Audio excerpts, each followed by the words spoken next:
We're going to move on to our first item. We have an amazing panel today on how to engage students of color with our not our very own, but with an amazing speaker named Dr. Edward Bush. Yeah?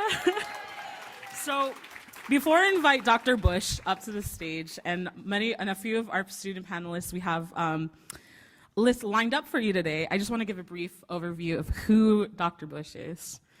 Dr. Edward Bush has 25 years of experience in higher ed, with 23 years serving in this California community college system.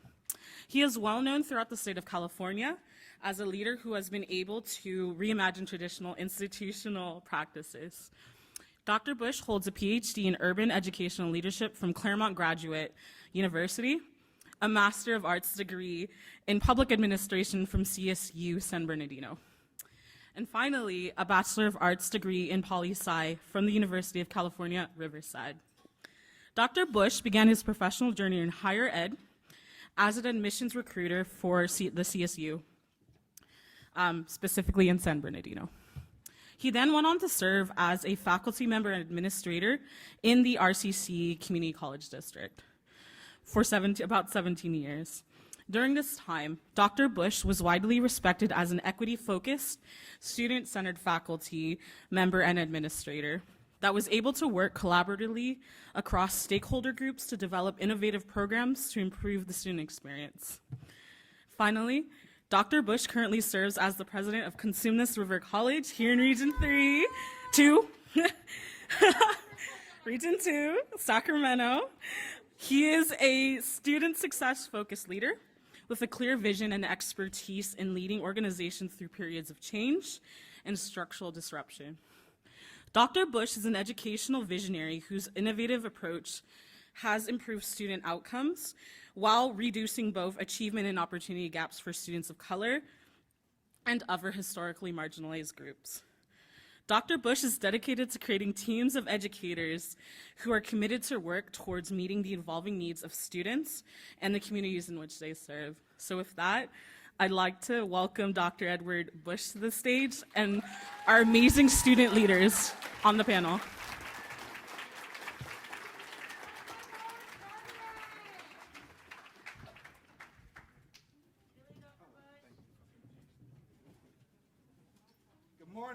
Good morning. What's up?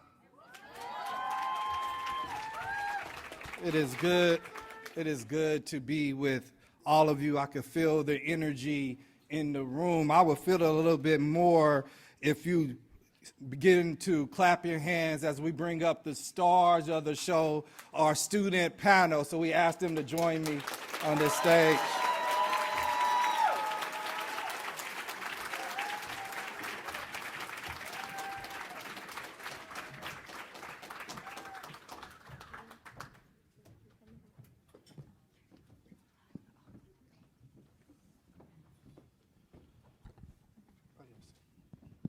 We're going to get right to it. Y'all didn't come to hear from me, but you came to hear from your wonderful colleagues and fellow students who have, powerful stories that I believe will provide insight to how to create more inclusive environments that make it productive for students of color, of getting a sense of engagement, but most importantly, a sense of ownership of the institution that they attend. So we are excited to engage with you in this really important conversation and dialogue.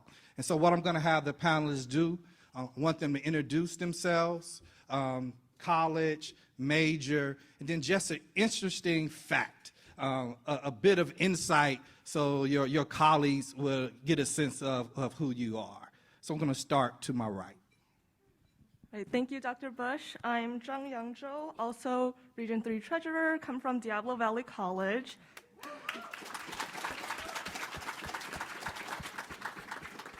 My major is Business Administration, Economics, and Political Science. And And an interesting fact is I've been moving back and forth between the US and China, East Coast, West Coast, different parts of China for many, many different years. So I think that leads into this panel about marginalized students and students of color. Thank you. Oh, thank you, Jen. Let's give it up.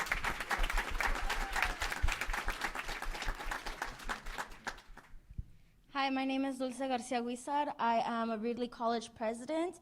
My major is criminology and psychology. I'm double majoring. And a fun fact about me is I'm a DACA student.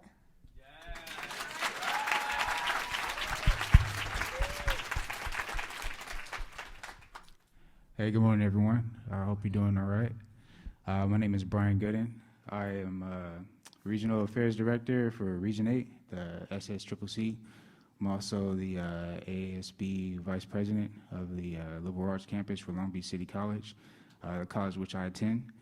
I am a biology major, biological sciences major, and kinesiology major.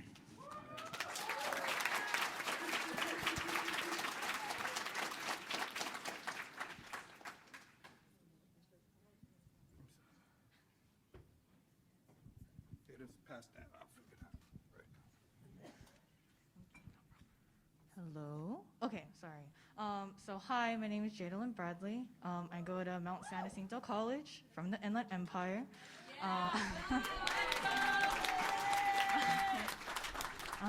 I major in political science, law, and liberal arts. And an interesting fact, I don't know, the first thing that comes to mind is that I really like banana milk. So if you never tried it, you should try it. That's it. Thank you.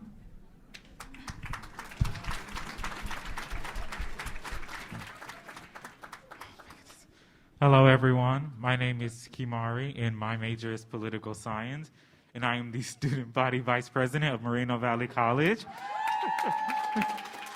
And an interesting fact about me, people always laugh at this, is that I like to watch Gordon Ramsay videos, and I like to hear him. See, Jen is with me.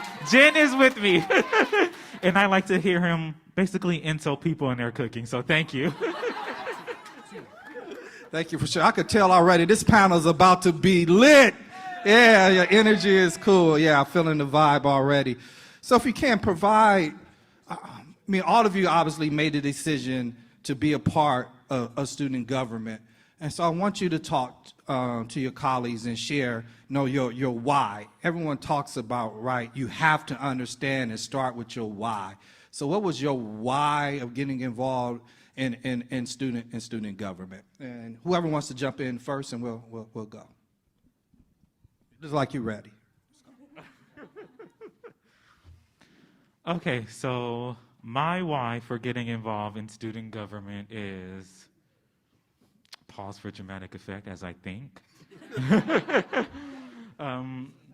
just to ensure representation of all students of all colors, genders, sexual orientation, and just to make sure that even though I'm a student of color and I am the student body vice president, I'm there to represent all of my students regardless of their color, age, sexual orientation, gender identification. And so I just wanted to make sure that everyone feels represented while I'm there.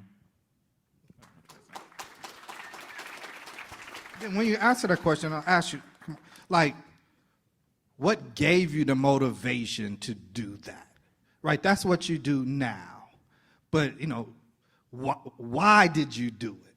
If I could keep pushing on you. Yeah. Okay. So I asked for the mic because I'm not like Jen. I can't really yell without a mic, so I need a mic. So the reason why I got involved is because I'm a political science major and I do like politics. So I was like, I will get involved and it'll help me. And also because I wanted to help push for student rights while in student government. And not just student rights, environmental rights, and all the other wonderful things, but mostly student rights. And so I figured, why not get involved in student government to make sure that they have a voice. And in all of the shared governance committees I'm in, it's funny because they always say, oh, you ask wonderful questions, and they know when I say, well, then I'm about to say what's on my mind. And I feel like that I have been doing a good job making sure that student voices are heard on my campus.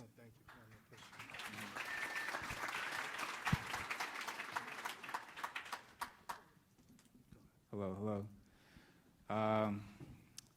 My why and reason for getting into student government honestly has a lot to do with my son. I got him involved in a lot of clubs at his school. He was, involved in Spanish club, sign language club. I had him in different science clubs. And so during the pandemic and lockdown, I was like, hey, I wonder if I got clubs in my school. So, I looked it up, saw all the clubs. I applied to as many clubs that were open and available.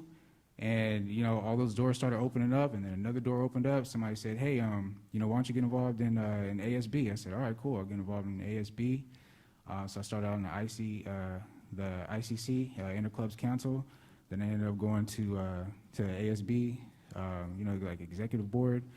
And then I ended up attending an SSCCC event last year, and I really liked what SSCCC was doing for the community and for the colleges and just for the people.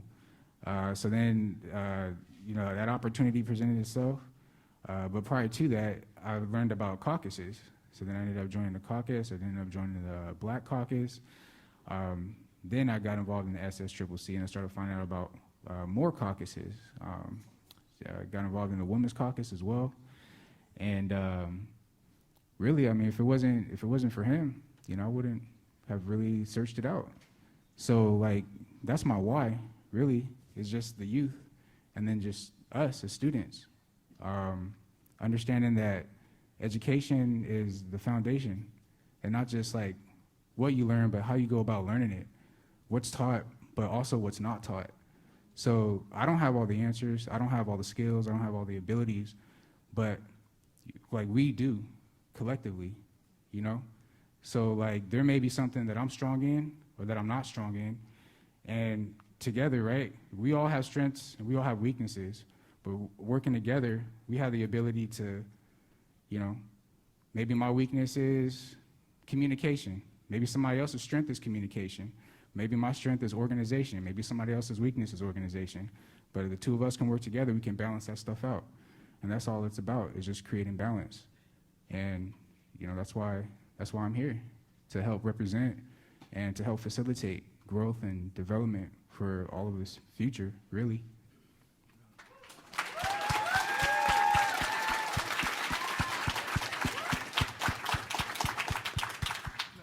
Anybody else want to answer that? Yeah, hopefully everyone. I want everyone to answer that question. Yeah. So I originally joined ASG because one of my friends from a different club kind of tricked me into it. And I was there and I had no idea what was going on. I never been to any type of meeting that was as official as it was. And I went along with it. I got sworn in as a senator, and then I asked all the questions afterwards. And I was like, so what is this? What do you guys do? Why am I here? Why do you guys want me here?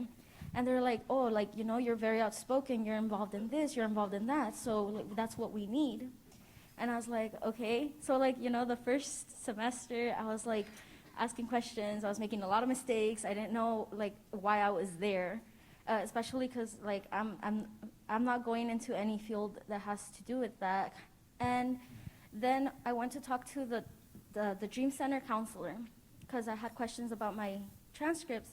And I told her, the first thing I told her is oh, I'm a DACA student and I need help with my SEP plan. And she's like, oh, wow, people who come, they don't say they're DACA.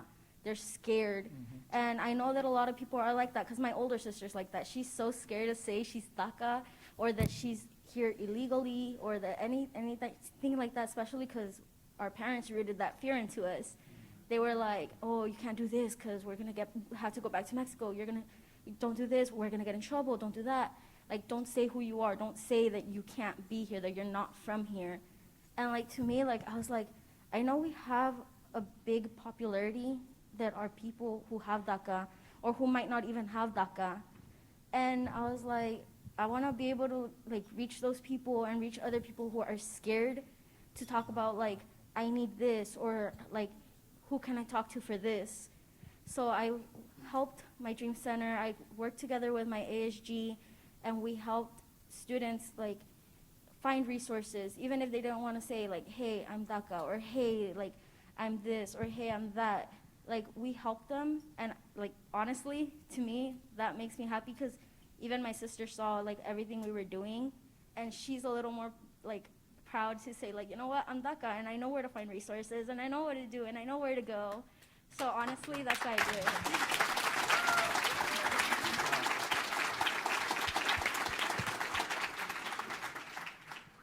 All right, if I'm being honest, I started as a business major, so joining ASCVC, Associated Students of Diablo Valley College, was honestly me trying to figure out like how the school worked because I was so confused.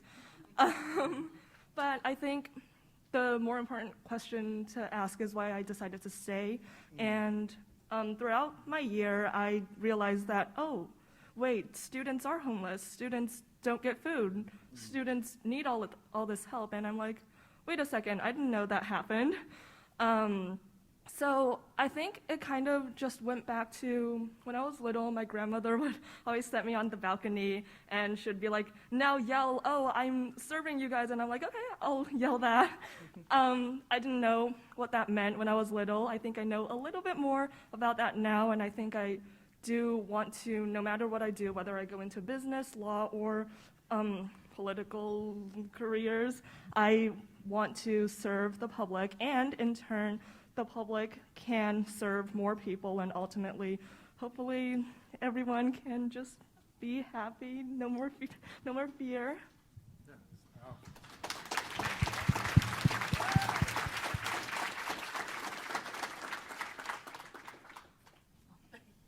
Does it work now? Okay, perfect. So I was sitting here and I've been thinking, like, how can I summarize this? And I feel like there's no way to really summarize how I ended up being interested in advocacy and caring about the student population. And so I'm going to try to briefly bring you through my journey because it's a lot. It's an emotional change, it's a mental change, it's something where, you know, as students, we are still dealing with our own personal lives. And when you start adding thousands of students on top of that, you know, it can get a little sad sometimes. Advocacy is hard. But really, I started community college January 2020.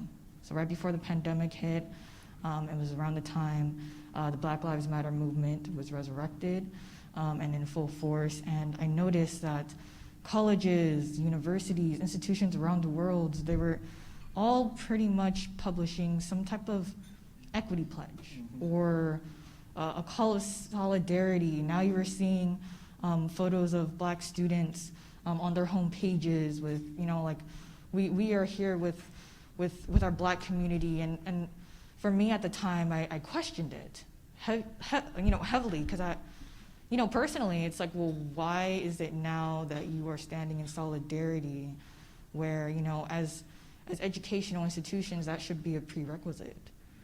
Why is it now in 2020 we are having these conversations when realistically we've been having these conversations for a long time? And I was upset, and I was looking at my own institution. I was like, we have an equity pledge that apparently has been in the works for around 3 years, and I just questioned, like, why? This doesn't make sense. I was upset. When I joined, I was out of high school. I was very shy. I'm still kind of shy. There's a lot of people. So I get a little freaked out sometimes, and so I was like, I want to join something. I want to be a part of something, and I joined the Umoja community at my college. And our program coordinator, Dr. Daniel Bring, I love him with all my heart. He put me on a student panel to speak to our faculty members. And I shared all of my grievances there, which is something I was never comfortable with, and it was my first time doing. It was a place where I was vulnerable. But that was honestly the starting point into where I was like, you know, this is really more than just me. I'm not the only person questioning this, and this is something that needs to be brought up. And that led to sort of this like imposter syndrome, where I'm like, okay, I need to watch how I speak. I need to dress a certain way. I'm in a space where a majority of the people listening to me are white, and it scared me. And I'm like, you know, is this a place where I feel welcomed, where I feel secure? Is the way that I say my words going to actually hit this audience, or am I going to be seen as just another ghetto ratchet Black girl? And that's real. That's my real feelings on that. And from there, you know, I was in rooms with administration, and I was talking about, you know, I love these pretty words on this page, but where's the action? Where are the action plans? What are we actually doing? Is it still just a plan? Is it going to be a 10-year plan? Because if that's true, then why? Why is it taking you 10 years to care about your students? And so from there, you know, opportunities just started to open. I ended up becoming the student trustee for my college. And so it went from talking to administration and faculty members here and there to talking to the board of trustees and giving reports, which was another wave of imposter syndrome, like crap. Now I'm in front of the board of trustees, I don't want to be seen. And it took a while for me to just be like, I really don't care. Like for real, like it's annoying. And I say that here and it's raw because there should be no reason why any student feels like they can't, you know, like, oh, I have to say certain things so I don't step on toes. Or I have to act a certain way so people can take me for who I am. If you are not going to take me for who I am, then good riddance. That's how I see it now.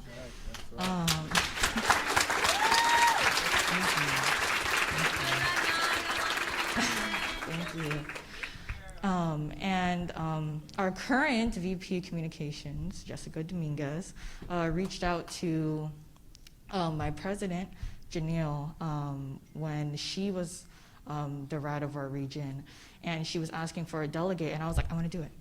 I don't know what it is, but I want to do it. The SSCCC, you know, I was doing a little research online. I'm like, okay, it's this statewide organization that advocates for students. Like, I've been doing this at my own institution, but I'm curious to know what's happening in California, because I'm pretty sure it's the same thing, which unfortunately is true.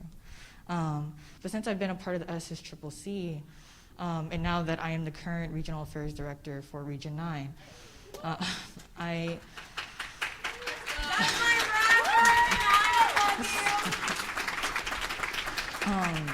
in all honesty, it kind of is more heartbreaking.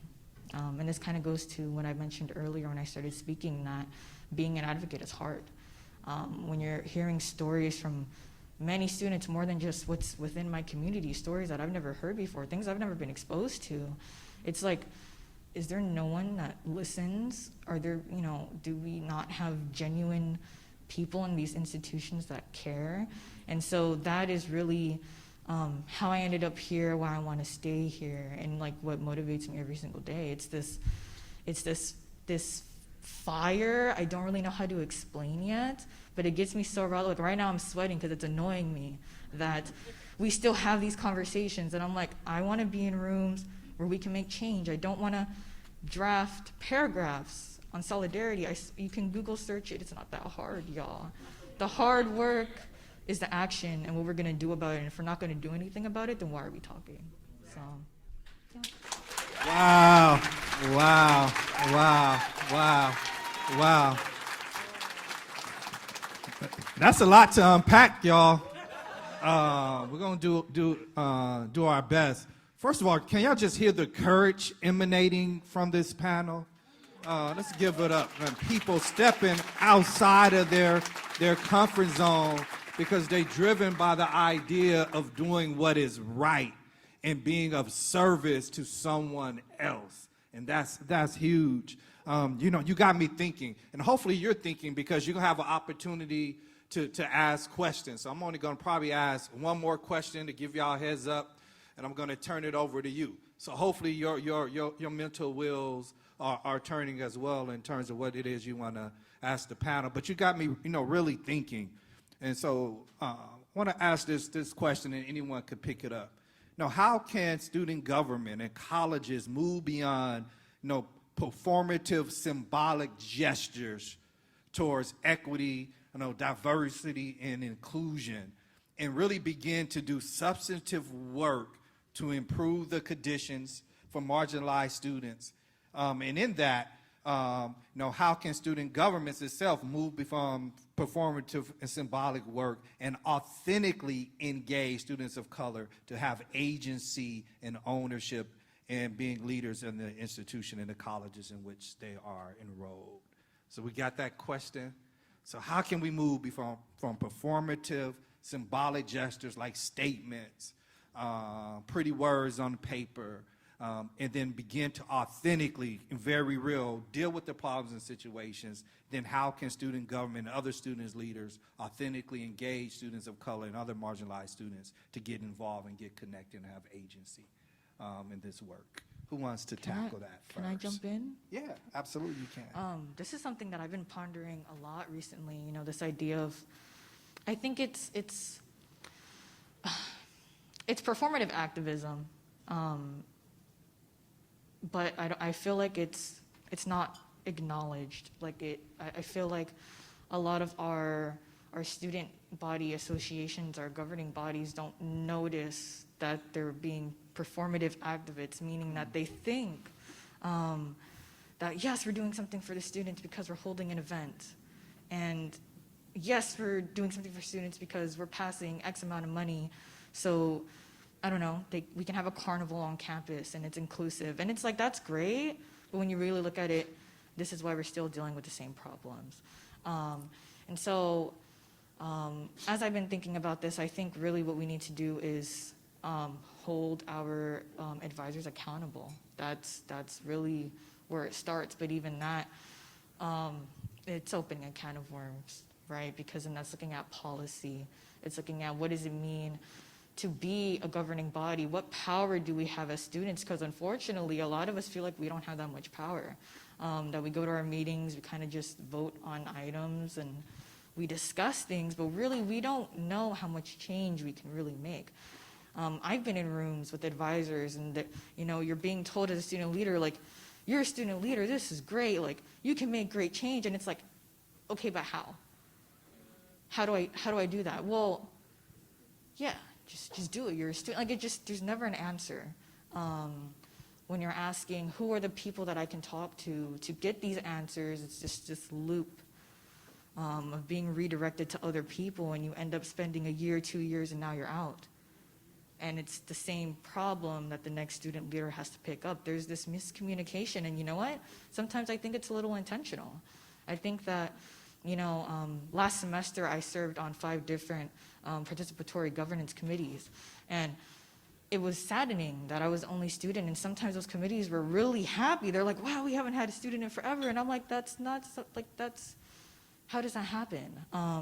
Why is it that students aren't in these places where decisions are being made about students? It doesn't make sense. It never made sense to me. And I've been getting responses that, well, there are just some students that we don't want, to be disruptive, or there needs to be some type of GPA requirement. They have to have X amount of units.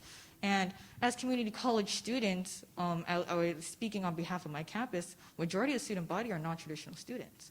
These are parents, these are grandparents, these are people that are working 2-3 jobs on top of trying to get their education, and you're putting this pressure on, I want you to do all of that while also staying in these units, getting A's and B's minimum, and then we'll consider hearing your voice, and that just seems like you really don't want to hear the student body.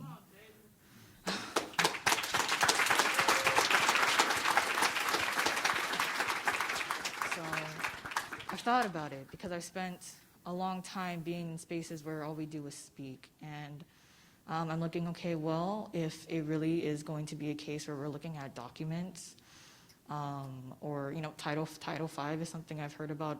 I don't even know what it is, but we're being told that we can't do stuff for it, so it's like, okay, I guess so. It's having to resolve as a governing association. It's having the mental grit to ask questions, to fight back. Show me the proof. I want to see it. You're telling me this, but where is that written? Since clearly that's what you're, basing whatever you're telling me off of. And I think if we can start doing that, it can show that, students aren't here to just be passive. We're not here to just hold a seat, have a title, and make it look good on our transcripts, which I know some of us do. That's a whole other thing I'm not going to talk about here. But I really do think that that's where it starts as far as what we can tangibly do. But I do think that in reality, it's just, you have to be a genuine person. And that's something that none of us can change. We cannot control the minds of the people that sit on our boards, or the administration that's giving us the rules to follow. We just have to kind of hope that they genuinely care about student success, and I do think that the actions really do speak louder than words. So, yeah.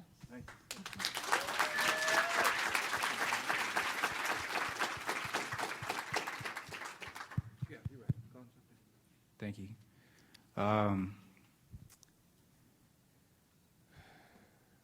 So I'm just trying to think.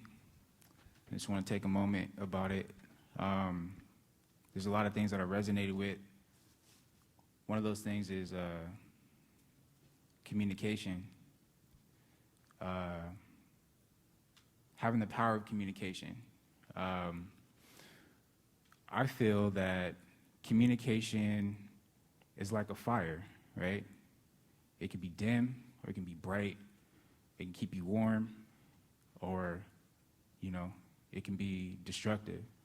But so there's a responsibility behind that. And communication is like an expression of your innermost self. Sometimes it can be misinterpreted. It can be direct. But knowing how to effectively communicate, knowing who to reach out to, knowing how to use your voice, understanding that your voice is your power, and mine too. So I agree. As a student, I'm still becoming aware of my power, right? What I want to be taught, how I want it to be taught, what I want the academia to look like, representation, diversity, equity, inclusion, housing. There's all kind of things, right? And I mention these things to follow up with this. The other aspect would be empathy, because all of us have different stories, and everyone has a different vantage point. Everyone's come from a different walk of life. Everyone's come from different socioeconomic backgrounds, cultural backgrounds, whatever, right? But we're all people. We all have a shared experience in this life, in this world. And being able to utilize our similarities and to build on that. Yes, we all have differences too, right? But there's a way that we can complement each other to be able to build, a better future for students, be able to build a better future for the future generation. Because we all have a planet, right, that we got to live on, and we all got to be able to share this equally or fairly, right, righteously.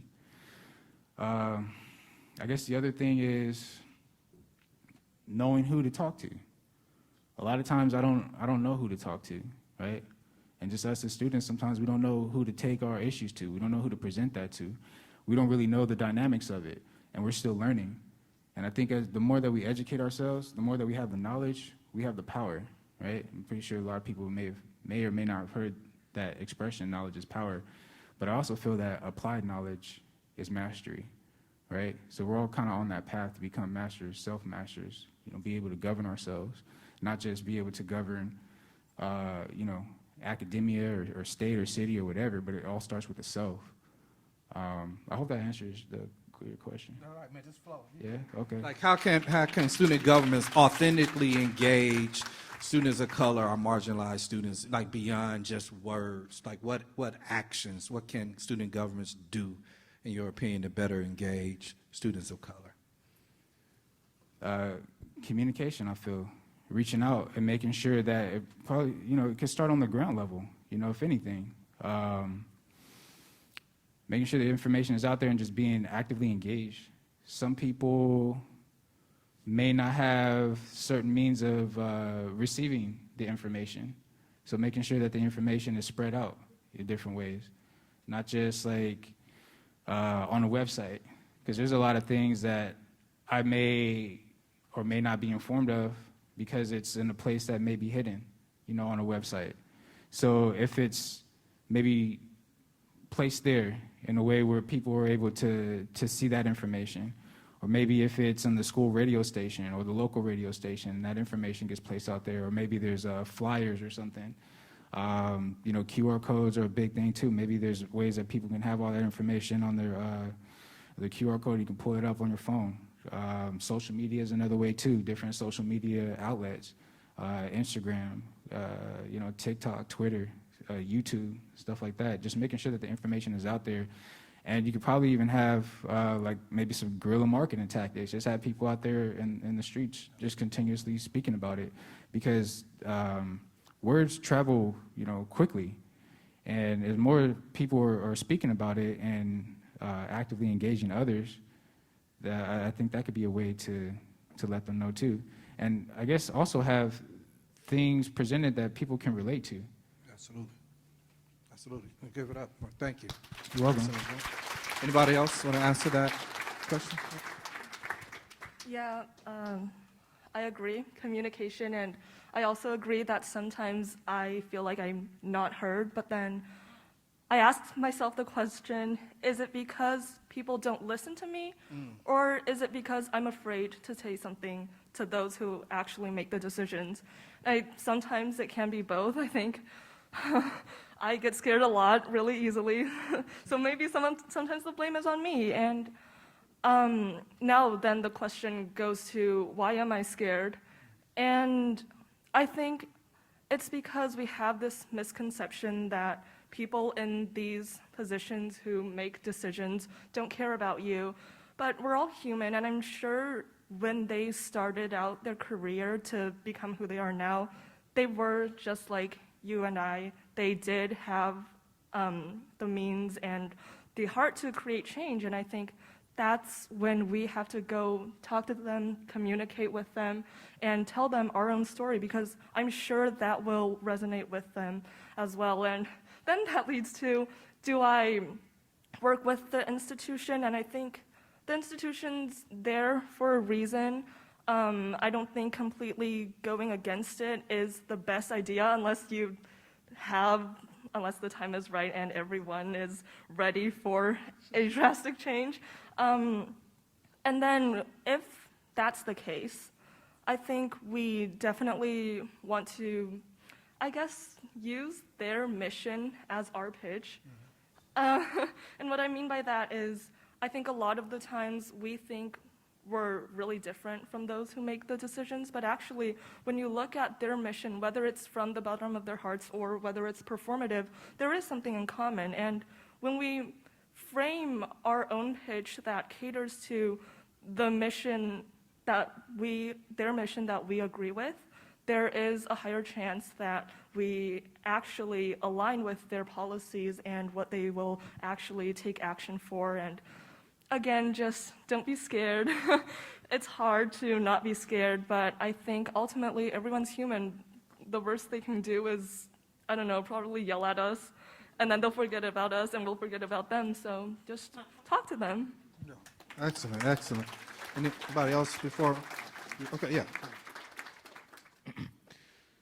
So the thing with me is that the pictures aren't enough. I don't know about you guys, but every time I go onto a college website, I see 3 or 4 college students, and it's always someone in a wheelchair, which is nothing wrong with that, but they're either always studying or throwing a Frisbee, and I'm like, that's great, but it's a waste of money, because where is that actually at on campus? The pictures are good, but they aren't enough. You have to reach out to those communities of those people in the pictures you want them to represent your students, but yet we don't see that on the campus.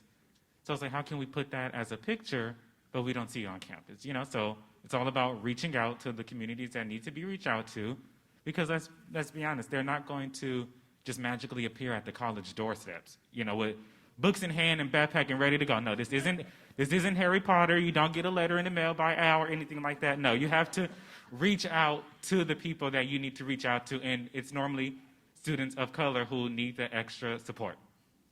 Excellent. So I heard a couple things. Yeah, let's give it up for that. It's around accountability, that if organizations, institutions say that they want to be more inclusive, then it's holding them accountable to make sure it's actually happening, right, in their practices and their policies. And I also heard is you got to meet students where they are. right? That students are not, especially diverse students, are not just going to show up and say, I want to be involved necessarily.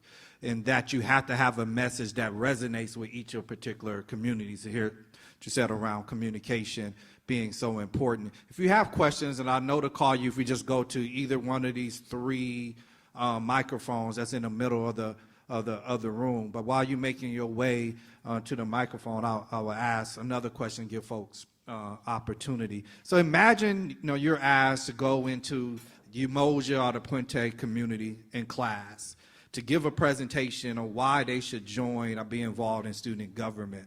And they ask you the question, why does it matter if I participate or not?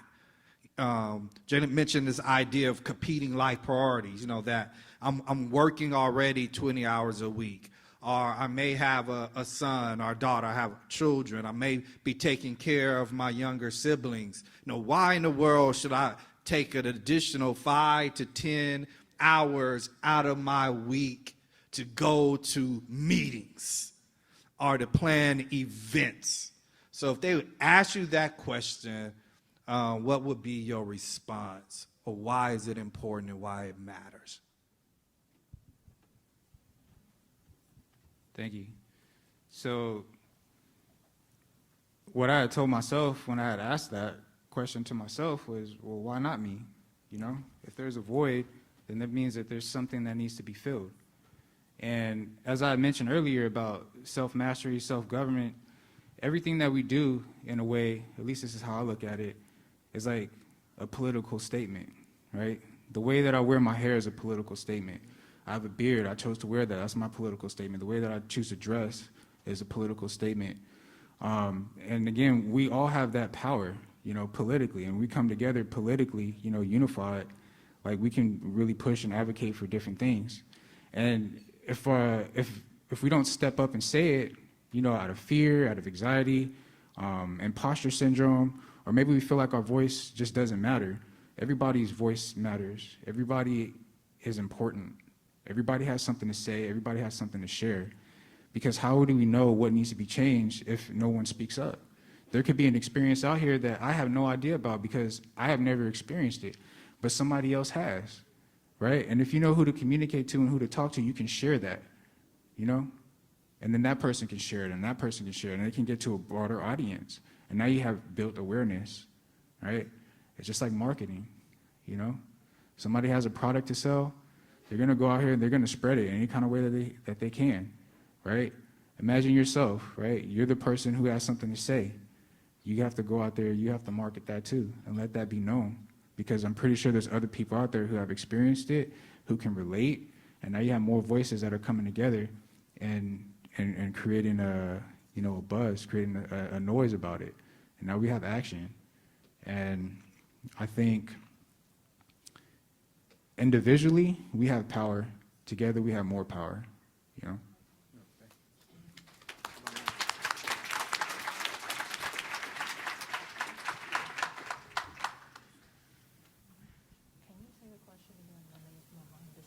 Say, imagine you were presenting to Umoja Puente class around why they should be involved in student leadership or government, and they saying, why does it matter for them to get involved, especially given everything else they have to do and responsibilities that they have as students? Okay, thank you. Okay, so I'm not going to put this person on blast, but I did have a similar question that was posed to me by one of my delegates in my region. And I think there's also a misconception of what it means to participate and to speak up. If you are an individual who is dealing with a lot, that does not mean that you need to be piling more on top of that, because that's a lot. It's taxing on a person's mental health. If you have multiple kids and you have multiple student positions, do you really have time for self-care? That's really my first question. And it really is about understanding what you can handle. Okay, so that's just to kind of share my thoughts on that. But it's important simply just due to the fact that if no one does it, then who will? I'm not saying, and I'm sure a lot of us will agree, that we're all not going to be MLK. Okay, we're not all going to be that one leader that is, you know, the icon for whatever it may be, but the followers of that leaders are just as important, and they participate in their own ways in whatever way that they find, you know, fits. So if you're the type that wants to go out and protest and march on the streets, or if you are the type that wants to join student forums and speak your mind and share your story, it's all the same thing. It's still participating, it's still advocating, but you're doing it in a way that not only makes room for your own personal life, but that way you don't feel too overwhelmed and stressed out. I am in these different places because I want to be. I don't have much time for self-care. That's why I don't advocate you do that. But, you know, although it may seem a little hypocritical, it just kind of shows you how much I care. That I would rather spend most of my time being in these places or being in different rooms, being annoyed and irritated, back and forth emails. I hate back and forth emails. Being in different meetings just because I want to be there, I want to talk, I want to speak my mind, but I also want to hear different perspectives as well. And I think that's another piece that we need to talk about as well, because it isn't just about speaking your mind and sharing your story, it's about listening to other people's stories as well, hearing different perspectives, making sure that you're having an open mind, and that way, together, we can really collectively do something. I think it's hard to think about this because we are in this transition out of a pandemic, which still kind of feels like we're going like back and forth. We don't know what's really happening. Are we gonna stay online? Are we gonna have these in-person events? I will share that even going to this conference, it's like, wow, I miss having these real discussions. Like, I don't have to talk to a black box on my screen, or I don't have to wait for someone to reply to my email after the weekend, you know? We can talk about these things in this place, and I feel like even opportunities like this, we should be taking advantage of it and brainstorming. And yeah, it's important. But the one thing that I do want to emphasize personally is don't stretch yourself out too far. And just take care of your mental health. That's it.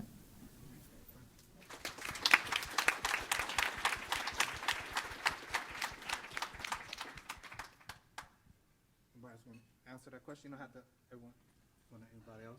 What would you say if they said why it matters? Anybody? Yeah, go ahead. Okay. A lot of students ask me that question. I ask myself this question too. And I agree. It's taxing. I literally have a few assignments waiting on my computer when I finish this. But I think if you're either angry enough or passionate enough, you will do it. There's moments where I'm like, I'm not going to do this anymore. But then the next day or like in a few hours, I'm like, okay, wait, I will do this because this is the environment that we live in. And if I want to live a better life, if any of you want to live a better life, if you don't want your next generation to live a life that you're currently living and you want them to live a better life, then that is your passion or that is your anger. And once you get to that point of realization, you do want to actively participate and you will find time to do it. I think I'm going to share what I kind of shared on Friday's panel. It's more practical than anything, but I list out all the 24 hours of the day and all 7 days of the week, and then I block out every single meeting and I block out every single class, and then I realize, oh wait, there's still like 3 more hours of free time. Like, it's not that bad. I can do more, or I can rest, and that little mental change will definitely help me figure out how to continue to work on what I work. And I think for a lot of students, they think they don't have enough time. Maybe maybe you should try that. And if it does get to like only 1 or 2 hours of free time, then like don't do this, because mental health and your physical health will take a toll on you, and you want to be sustainable. You want to continue to be able to do work in the long run too. So just a little step at a time. If any of the Fuentes students or Umoja students really do have that concern, maybe just like, I don't know, ask them to join like a 1-hour meeting a week, or like a 30-minute meeting a day, something like that.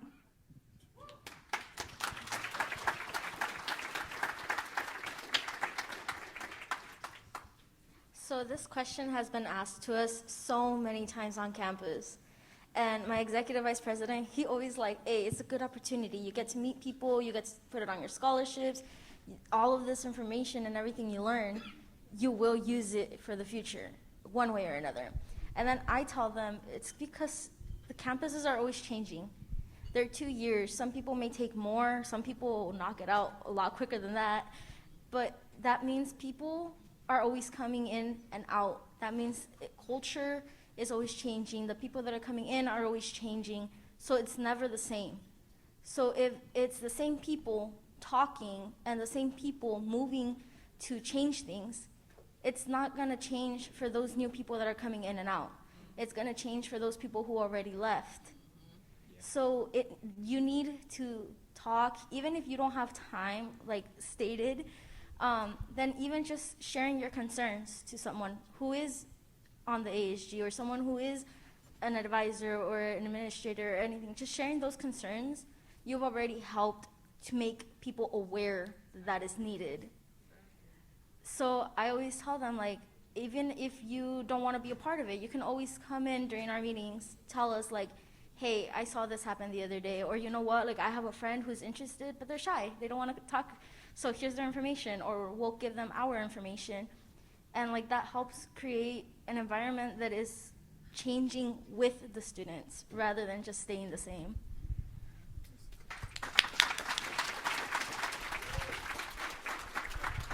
We have questions from your colleagues, so go ahead, please.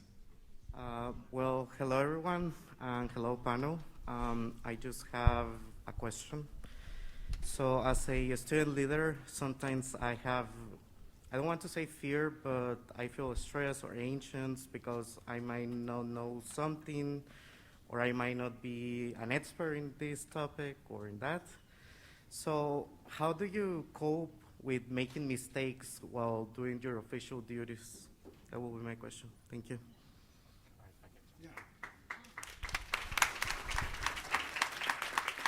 So, not too long ago, I had a similar question, more of a statement with a member of my Senate who said that they're new, so they weren't fully aware of their job duties. And I said, that's fine, but you can ask questions because there's always someone there to help you.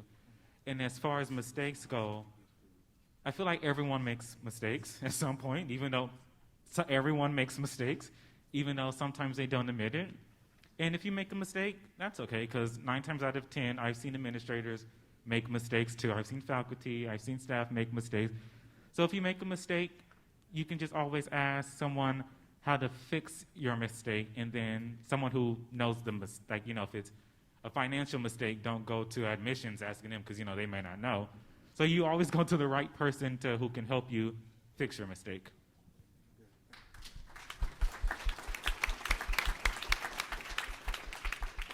Yes, please.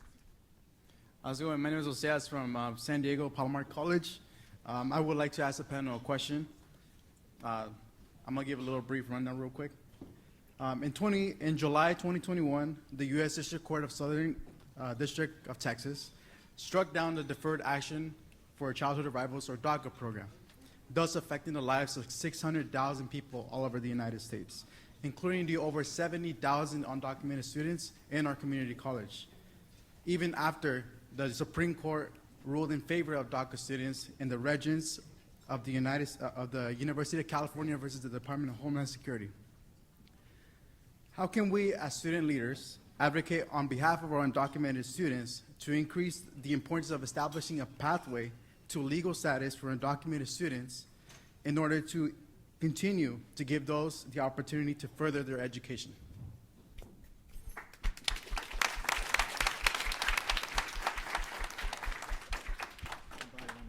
I'll go ahead and answer that. So I know that every campus is different, and I know that a lot of campuses are wanting or do have a dream center for these students. And it's very hard, like stated earlier, a lot of people grew up with fear of sharing who they are. So even if campuses have these types of centers, it's hard to have students come in. And it's even harder to have the school help students go into that path of getting some type of documentation and having them come to school and saying like, hey, come, we have this is how we can help you. It's very difficult, and especially because, like I said, all campuses are different, and some campuses don't have the resources to do that. They might have all the students, might have a larger amount of students that are undocumented, but they don't have the resources to help them. And so I think that like just having that Dream Center and making them aware, I know that a lot of campuses also, even if they don't have a Dream Center, they have somebody that they're partners with, and they'll be like, you know what, like this is a nonprofit organization you can go talk to. They will help you with scholarships, they can help you renew your application for DACA, they can help you with this, they can help you with that. And just having that information available is already one step closer to being able to help students who are undocumented into like that path of where can I go if I want to sign up for documentation, if I want to go do this, or if I want to do that.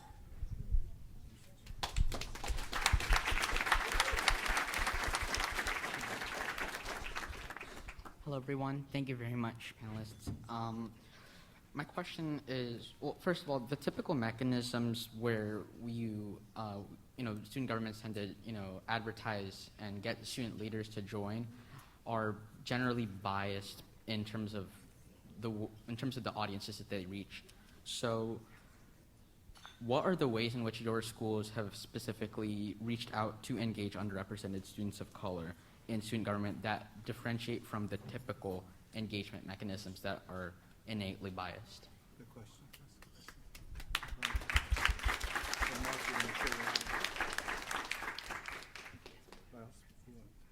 I'll do it. Yeah, you got good. So with my student government, what we do is we reach out to all students, regardless of their race, gender identity, sexual orientation. We reach out to every student. We work with every club and organization on campus to help all students, and we don't try to target one specific category of students. We try to reach all of them. And if they have the passion to do it, then yeah, we're great, we're happy, we want them to join.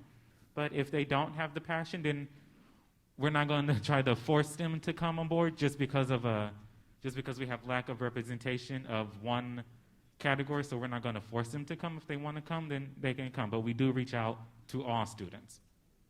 Anybody else want to answer that question? Yeah, go ahead. Hi, my name is Luana, and I'm from City College of San Francisco. And I would like to hear from any of you, what advice would you give to your younger self?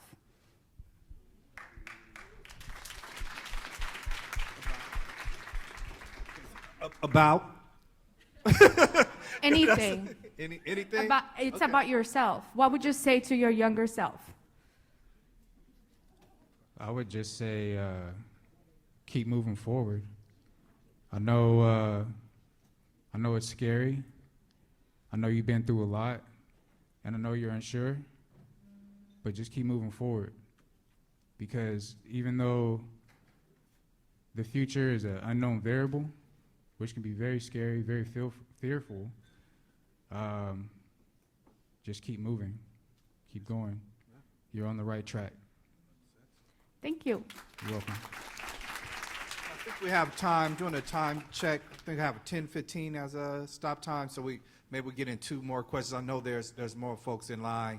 I'm sure our panelists, during the break and lunch will make themselves available for any of you that didn't get opportunity to get a question asked. Go ahead. So this is very similar to the last question that was asked, but regarding your involvement in whether it's clubs, ICC, student government, if there's one thing that you know now that you wish you would have known when you first began, what would that be?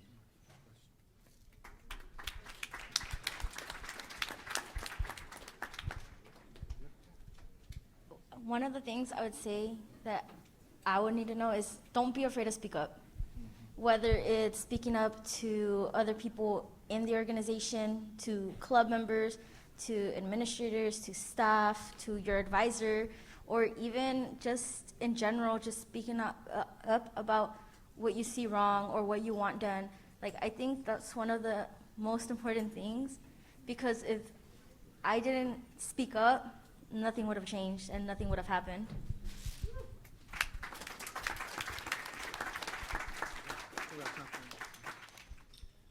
Good morning. So to keep a long story short, I am a returning student. I dropped out when COVID started, and as soon as I came back in, I joined student government. I signed up as a full-time student. My question is, how do you balance your workload with school, your student government, social life? What are some techniques or strategies that you use to balance everything out?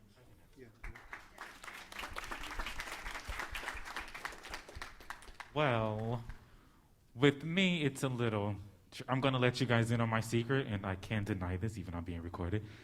When I'm in my shared governance meetings, even though they're via Zoom, sometimes I'm still doing homework while listening. So I am multitasking. One screen is homework, and the other screen is listening. So I've said multiple times that I am multitasking. I've even done 3 devices, one for the meeting, one for homework, and the other one for student government. So I've used 3 devices at once. And so I just try to, because yes, you're busy throughout the day, but at the end of the day, that's when I kind of try to block out any other distractions and kind of focus on what needs to be focused on that I may have put off that day.